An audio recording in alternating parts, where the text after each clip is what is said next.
नमस्कार, मैं शंभू कुमार सिंह और आप देख रहे हैं नेशनल दस्तक। ये वीडियो देख लीजिए आप। नहीं, कभी माफ नहीं करा उन्होंने किराया, 1 रुपया उन्होंने माफ नहीं करा। मैंने अपनी बीवी के ये चांदी का बटन था वो मैंने बेच के फिर मैंने उनको किराया दिया, मालिक को मैंने। और गनीमत है कि ये सोशल मीडिया का दौर है, शायद कालू की मदद हो जाए। ये कालू हैं, इनके 4 बच्चे हैं, 3 बेटियां 1 बेटा। बड़ी बेटी है, सब स्कूल जाते हैं। जो लोग भी दिल्ली एनसीआर में रहते हैं और जिन्होंने कभी गाज़ियाबाद हाईवे इस्तेमाल किया होगा, और जब आप निकलेंगे गाज़ियाबाद की तरफ से तो सड़क के किनारे आपको सुंदर सुंदर मूर्तियां मिलती थी, प्लास्टर ऑफ पेरिस की बनी मूर्तियां। कालू जयपुर के जोधपुर से हैं, जहां सबसे ज़्यादा शानदार SC ST OBC माइनॉरिटी के कारीगर होते हैं। कालू उसी जोधपुर से हैं जहां के लोगों को अमेरिका के ब्राह्मण ले गए थे और मंदिर में मजदूर बना लिया था। कालू पिछले 18 साल से दिल्ली में कारीगरी करते थे, मूर्तियां बेचते थे, लेकिन लॉकडाउन हुआ जब बड़े बड़े लोग बर्बाद हुए। 3 महीने से इनके पास कोई काम नहीं था। नतीजा ये हुआ कि 3 महीने का किराया न चुकाने की वजह से गुप्ता जी ने इनको घर से निकाल दिया। मैं अपनी मजदूरी करके कैसे काम धंधा करके मैं आपको थोड़ा करके पैसा मैं पहुंचा दूंगा पूरा। कह रहा मुझे पैसा पहुंचाने की जरूरत नहीं है और तू कमरा खाली कर दो। क्या नाम है मकान मालिक का? उनको ये बोलते हैं, क्या कहते हैं, गुप्ता जी कहते हैं। अच्छा, 3 महीने से किराया बाकी है। कितना किराया बाकी है? 3,500 रुपये महीने के हिसाब से। कल रात जब मैं ऑफिस से लौट रहा था देर रात, तो मुझे ये मिले और मैंने इनसे बात की। मैंने इनके मकान मालिक को फ़ोन किया, काफ़ी रिक्वेस्ट की, काफ़ी समझाया उनको कि प्लीज़ इनको रख लीजिए, मैं सुबह आके इनका सेटलमेंट करूँगा, मैं मदद करूँगा। काफ़ी मिन्नतों के बाद पहले उन्होंने धमकाया, धौंस दिया, फिर उन्होंने बोला कि मैं एक पार्टी के कार्यकारिणी में हूँ, मैं बदनाम नहीं करना चाहता उनको, हो सकती है उनकी कोई मजबूरी हो। उन्होंने यहाँ तक कहा कि मेरी 3-4 बिल्डिंगें और भी है। मैंने कहा कि 10,000 रुपये किराया है, मामूली सा है, लेकिन कालू के लिए वो बहुत बड़ी रकम है। इनकी पत्नी भी इनके साथ काम करते हैं। आप सोच सकते हैं कि रोज़ कमाने खाने वालों की क्या हालत होगी। आज सुबह भी कालू उसी बस स्टैंड पर हैं। ये दिन का विजुअल है जो आज मैंने बनाया है, जब मैं आज ऑफिस आ रहा था। मैंने इनके मालिक से संपर्क करने की कोशिश की लेकिन नहीं हो पाया। मैंने ये वीडियो बनाया है और इनका बैंक अकाउंट, स्टेट बैंक में कालू का बैंक अकाउंट नंबर है। 10,000 रुपये किराया बाकी है, खाने के लिए नहीं था। आज सुबह का खाना इन्होंने अपने बच्चे के लिए इनके घर में एक फर्नीचर था वो बेच दिया और खाना लेके आ गए। खाना अभी खरीद के लाए हैं? खाना लेके आए, दाल चावल लेके आए दुकान से खरीद के। वो भी वो पलंग था, बिछाने वाला पलंग, क्या कहते हैं वो लोहे वाला, उसको 250 रुपये में बेच के, फिर ही लाया खाना। आज 250 रुपये में बेचे? हाँ। मैंने इनको आश्वासन दिया है कि शाम तक आपके अकाउंट में इतने पैसे आ जाएंगे कि आपका सारा काम संभल जाएगा, आपको मदद हो जाएगी। और बाकी मैं फिर इनसे शाम में जाके मिलूँगा और इनकी मदद की कोशिश करूँगा। लेकिन मैं चाहता हूँ कि सोचिए, जो सरकार फ्री वैक्सीन की बात करे, न जाने ऐसे कितने कालू होंगे। एक कालू मेरे नज़र में आए हैं, 4 बच्चे हैं इनके साथ छोटे छोटे, इनकी पत्नी हैं, बस स्टॉप पर हैं। देखिए ये छोटे छोटे बच्चे किस क्लास में पढ़ती हो बाबू? 8th में। 8th में। आप लोग स्कूल जाते हैं? आप भी साथ काम करते हैं? हाँ, इनके मूर्ति बनाते ना, साथ में काम करते हैं। कहाँ के रहने वाले हैं? राजस्थान के, जोधपुर के। जोधपुर की? हाँ। तो देखिए ये 3 छोटे छोटे बच्चे हैं, आप लोगों को मदद करनी पड़ेगी।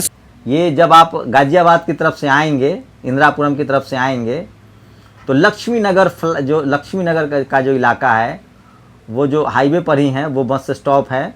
उसी बस स्टॉप पर ये बैठे हुए हैं अभी भी। इनका फ़ोन नंबर भी नीचे प्लेट में चल रहा है, आप इनसे संपर्क कर सकते हैं, बात कर सकते हैं। ये इनका बैंक अकाउंट नंबर है, IFS कोड है, और बहुत मुश्किल में है, तकलीफ़ में है। मालिक ने घर से निकाल दिया है, ताला लगा दिया है। कल रात में इनका सामान जब्त कर लिया था। जब मैंने बात की तो सुबह इनको सामान दे दिया गया। सुबह 8 बजे से इनको घर से निकाल दिया गया है।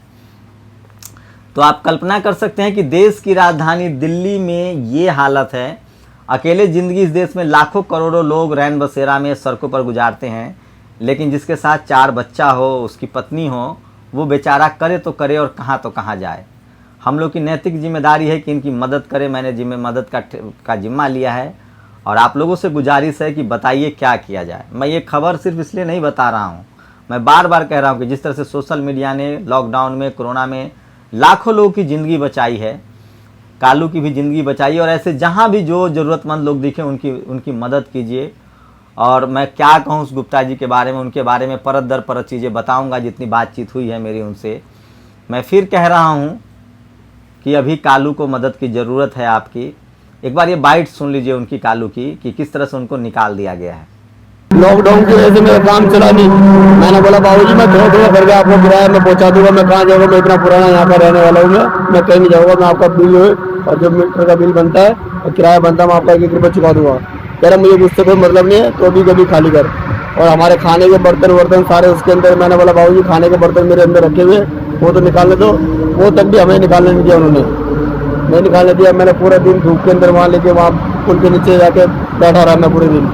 मैंने कपड़े अपने चादर वादर रखी, बच्चों को ओढ़ा को बाहर निकल। कहाँ के रहने वाले हैं? राजस्थान जोधपुर का। क्या नाम है, पूरा नाम बताइए। मेरा नाम कालू है। क्या काम करते हैं? मूर्तियों का काम करता हूँ, डिजाइन का।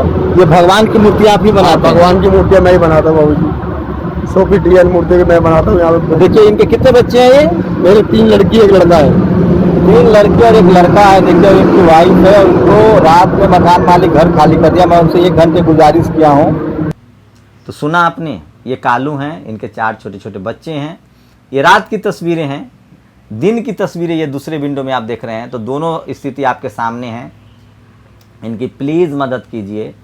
और दिन का एक अलग से भी वीडियो है, उस पर भी बैंक अकाउंट है इनका, सीधे स्टेट बैंक में है। मेरा नंबर डिस्क्रिप्शन में, आप मुझे फ़ोन कर सकते हैं। इनको मदद करनी पड़ेगी, आज इनको घर दिलवाना पड़ेगा।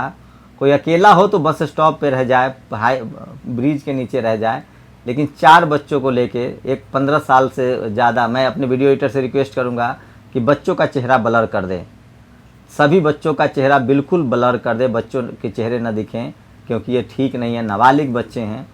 4 बच्चों के साथ कालूराम मजबूर है सड़क पर रहने के लिए, क्योंकि इनके मालिक ने 10,000 रुपये किराया नहीं चुका पाए हैं। 3,500 रुपये के कमरे में पूरा परिवार गुजर बसर करते थे। भगवान की सुंदर सुंदर तस्वीरें बनाते थे, लेकिन 3 महीने से लॉकडाउन के बाद से और स्थिति बिगड़ती चली गई है। काम नहीं है और मकान मालिक ने इनको घर से निकाल दिया है। यहाँ के जो विधायक हैं, मनीष सिसोदिया हैं शायद, या नहीं माफ़ कीजिएगा, बीजेपी के विधायक हैं, वो भी देखें, इस चीज़ को संज्ञान में लें। मुख्यमंत्री जी देखें, डिप्टी सीएम देखें, सोशल जस्टिस मंत्रालय को भी मैं टैग करूंगा। और ये राजस्थान के जोधपुर के हैं। मैं ये वीडियो अशोक गहलोत को भी टैग करूंगा, श्रीनिवास को भी, तमाम लोग। लेकिन मुझे इस देश के लोगों पर उम्मीद है, बहुत बड़ा दिल है। आप लोग ज़रूर कालू की मदद करेंगे ताकि इनको घर मिल जाए, इनको सम्मानजनक ज़िंदगी मिले। और मेरे पास कोई शब्द नहीं है। ऐसे हज़ारों होंगे जिनकी मदद करने की हमें ज़रूरत है। और इनकी मदद करने के लिए अंबानी अडानी होने की ज़रूरत नहीं, एशिया का सबसे अमीर आदमी होने की ज़रूरत नहीं। सोचिए, जिस देश में एशिया के 2-2, 3-3 अमीर लोग रह रहे हैं, उस देश की ये व्यवस्था है, क्योंकि यहाँ किसी के पास हज़ारों फ्लैट हैं। मैं फिर जाति में नहीं घुसना चाहता। सोचिएगा ज़रूर, जिनके पास घर है तो सबसे ज़्यादा शहरों में व्यापार, बिजनेस, ज़मीन क्यों है। और इस देश का जो मेहनत कश लोग है, चाहे वो किसान हो, कामगार हो, चाहे वो खेत में काम करने वाला हो, चाहे वो लकड़ी का काम करने वाला हो, चाहे वो लोहे का काम करने वाला हो, मजदूर इस देश में लाचार बेबस क्यों हैं। ऐसे हर शहर की कहानी है, लेकिन मेरे सामने जो भी लोग आएंगे उनकी कहानियां मैं लेके आ सकता हूं। मैं एक पत्रकार के तौर पे जो कर सकता हूं वो कर रहा हूं। बाकी इस देश की जिम्मेदारी, हम सब की जिम्मेदारी है कि कालू की मदद की जाए। इनके 4 छोटे छोटे बच्चे हैं और कोई 1 दिन 2 दिन से नहीं, 18 साल से ये दिल्ली में रह रहे हैं। कभी इन्होंने किसी का किराया नहीं रखा है। 3 महीने से लाचार हैं, बेबस हैं। इनकी ज़रूर मदद कीजिए। इनका नंबर दे रहा हूँ, नंबर पर बात कीजिए। बैंक अकाउंट दे रहा हूँ, उस पर ज़रूर मदद कीजिए। इनको बहुत मदद की ज़रूरत है। शुक्रिया। नेशनल दस्तक की आपसे गुजारिश है कि अगर इसको बचाना चाहते हैं तो नेशनल दस्तक को सब्सक्राइब करने के लिए रेड कलर के सब्सक्राइब बटन को दबाएं, फिर बेल आइकन की घंटी दबाएं। नेशनल दस्तक को बचाने के लिए बहुत ज़रूरी है कि हर खबर को शेयर करें, लाइक करें, कमेंट जरूर करें।